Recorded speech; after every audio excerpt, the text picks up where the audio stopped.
Bueno, hola a todos. Nuestro grupo conformado por Laura Cavides, Daniel Arias, Daniel Ospina y yo, Pablo Garner, les vamos a presentar eh, nuestro trabajo sobre la violencia, naturaleza humana.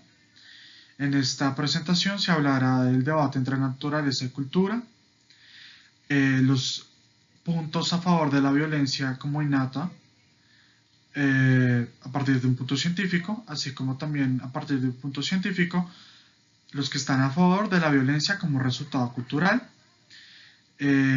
también de otras explicaciones alternativas y de qué manera ha impactado la violencia nuestra sociedad. ¿Por qué elegimos la violencia como nuestro tema de trabajo? Bueno, empezando porque hay muchas posiciones, unas que están a favor de la violencia como algo natural, es algo innato, y otros a favor de la violencia como una construcción social. Y eso significa que este tema tiene bastantes aspectos para explorar. Hay diversas posturas que son complejas, que se pueden contradecir entre ellas y que hace que uno pueda tener una mayor reflexión sobre cada posición. El debate del comportamiento violento en los humanos es tan antiguo como el debate entre naturaleza y cultura. La primera postura la toma Thomas Hobbes en el siglo XVII, cuando el filósofo dice en su reconocido libro Leviatán que el humano es malo por naturaleza. Su contemporáneo, Jean-Jacques Rousseau, propone lo contrario en su publicación del Emilio. El filósofo dice que el humano nace bueno y luego la sociedad lo corrompe. Aquí ya están establecidas las dos posturas básicas del debate, en las que Hobbes argumenta por el innatismo y Rousseau argumenta por el constructivismo. Más adelante, en el siglo XIX, el naturalista ruso Piotr Kropotkin escribe que nuestra bondad es innata, pues gracias a la selección natural está en nuestros genes el ayudar a otros y fomentar la cooperación, pues esto nos ha servido a sobrevivir como especie. Su contemporáneo, Thomas Henry Huxley, escribe que la violencia humana la heredamos de nuestros parientes primates que viven con sistemas violentos de jerarquías. De esta manera, Piotr se une a la postura de Hobbes y Huxley se une a la postura de Rousseau. Si bien las ideas del humano como un ser violento por naturaleza tuvieron eco desde el siglo XVII, fue realmente en la década de los 70 que el debate tomó fuerza, esto con el surgimiento de una nueva disciplina, la sociobiología. Este campo científico se basaba en la asunción de que el comportamiento social es el resultado de la evolución. Por consiguiente, significaba que comportamientos comunes como la violencia podían determinarse genéticamente. De hecho, el mundo realmente quería encontrar la respuesta a si en efecto la paz era alcanzable o si la violencia era un destino inevitable. La imagen que está aquí es una de las pruebas más antiguas de la existencia de guerra entre dos comunidades. Es el Pozo de la Muerte de Talheim, data de la Edad de Piedra hace unos 7000 años. Fue descubierta por arqueólogos alemanes en la década de los 80, en donde encontraron 34 esqueletos, todos con signos de trauma fatal. Ninguno de ellos mostró signos de heridas defensivas, lo que sugiere que fueron asesinados mientras subían. Claramente los humanos han estado luchando guerras durante miles de años, y puede que no seamos los únicos. Cada vez hay más pruebas de que varias otras especies también participan en la guerra, incluidos nuestros parientes más cercanos, los chimpancés. Esto sugiere que hemos heredado nuestra predilección por la guerra de nuestros antepasados simios, pero no todos están de acuerdo en que la guerra está incorporada en nuestro ADN. Científicos a favor de la violencia como innata. Por un lado tenemos a Richard Granham, un primatólogo, quien argumenta que nuestros hábitos violentos son el resultado de 5 millones de años de agresión.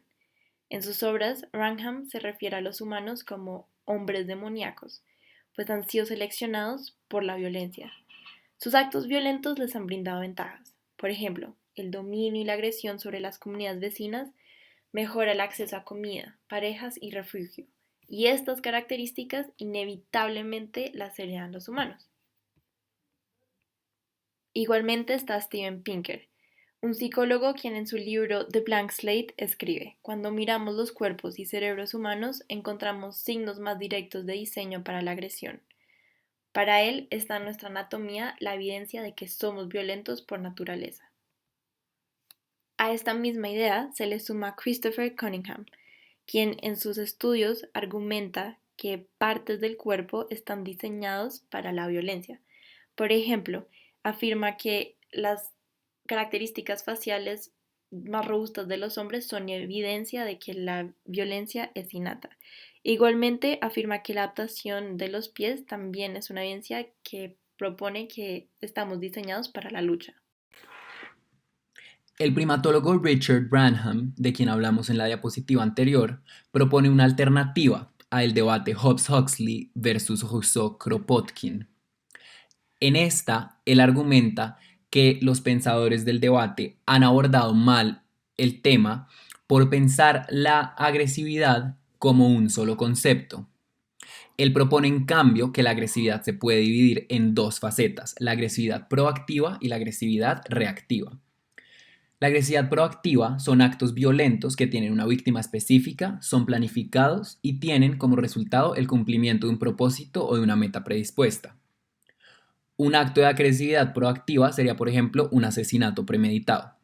Por otro lado está la agresividad reactiva, que son actos violentos que surgen como respuesta a una amenaza, son espontáneos y cuyo único propósito es retirar el estímulo o la amenaza en cuestión. Un ejemplo de agresividad reactiva es la defensa personal. Con esta teoría, Branham le da la razón a ambos lados del debate, pues propone que la agresividad reactiva sería natural, como proponen Hobbes y Huxley, y la agresividad proactiva sería cultural, como proponen Rousseau y Kropotkin.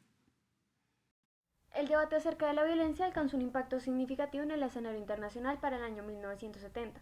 En el mes de julio se llevó a cabo un encuentro de 18 especialistas y científicos provenientes de 14 países que habían adelantado estudios y experimentos en animales no humanos para rastrear el origen y tratar de explicar la violencia. El propósito que dicho encuentro tenía era investigar hasta dónde había llegado la ciencia en la comprensión de la agresividad humana y en qué dirección deben orientarse en el futuro las investigaciones al respecto. Después de un complejo debate se llegó a una conclusión que fue la siguiente: no, el hombre no es un ser agresivo por esencia, no es el instinto lo que le hace ser agresivo. El autor presenta una reflexión interesante de la conclusión cuando afirma: si esta fuera innata, poco podría hacerse al respecto, y mucho menos en una reunión internacional. Así, resulta pertinente cuestionar o problematizar esta afirmación, ya que justificaría actos agresivos si se considera que esta conducta es innata. Entre los exponentes de este encuentro estuvo la primatóloga y única mujer participante Jane Goodall, mundialmente reconocida por su amplia experiencia en el estudio de los simios. A partir de su experiencia con chimpancés, afirmó que estos no tienen comportamientos agresivos a diario, sino que estos solo se dan en casos de amenazas muy poco frecuentes, de frustración sobre todo sexual y de privación de comida. Así, es evidente que a pesar de la popularidad de la asociación entre agresividad humana y la herencia evolutiva, el testimonio de Goodall estuvo inclinado hacia el rechazo de una concepción naturalista de la violencia humana. Ellos también afirmaron que la agresividad se aprende. Expusieron investigaciones al respecto y sus intervenciones se centraron en el control bioquímico de la agresividad. El doctor Delgado afirmó que el cerebro aprende la agresividad, y el doctor Hamburg afirmó que la agresividad se aprende más fácil con niveles altos de testosterona y asoció la agresividad a la masculinidad.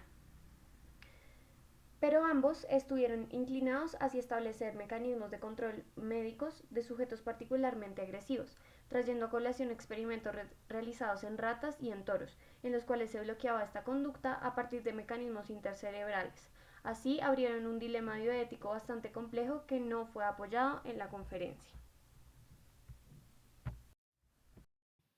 Argumentos a favor de la violencia como resultado de la cultura. El antropólogo Douglas Fry concluye a partir de sus estudios que hay más de 70 sociedades que no hacen la guerra en absoluto. Desde los Martu de Australia, que no tienen palabras para guerra, hasta los Semai de Malasia, quienes simplemente huyen al bosque cuando enfrentan conflictos, son evidencias de que la guerra no es innata a las sociedades. Freud también argumenta que hay muy poca evidencia arqueológica de conflictos grupales en nuestro pasado distante, lo que sugiere que la guerra solo se hizo común a medida que surgieron civilizaciones más grandes y sedentarias hace unos 12.000 años. Esto se opone a las conclusiones de Pinker y muestra que la guerra es el resultado de dinámicas cada vez más complejas en la cultura. Igualmente, si bien los chimpancés muestran las tendencias violentas de los humanos, como se dijo anteriormente, se debe tener en cuenta que estas reacciones violentas son el resultado de estímulos exteriores. E igualmente es necesario que tengamos en cuenta otros parientes cercanos a nosotros, como los bonobos y los gorilas, que son más pacíficos que los humanos. Es probable que los chimpancés puedan ser la excepción. Para tener una comprensión más integral del debate es necesario tener en consideración explicaciones alternativas, tales como las que presentan Sánchez et al. En su libro Somos una especie violenta. Este presenta un barrido de las diferentes explicaciones que varias disciplinas han planteado acerca de este comportamiento, tales como la epigenética, la química, la biología y la psicopatología. Asimismo, se plantean varios casos a través de los cuales se busca problematizar la normalización de la violencia, sea cual sea la explicación dada. Uno de los puntos centrales del libro es la distinción entre la agresividad y la violencia.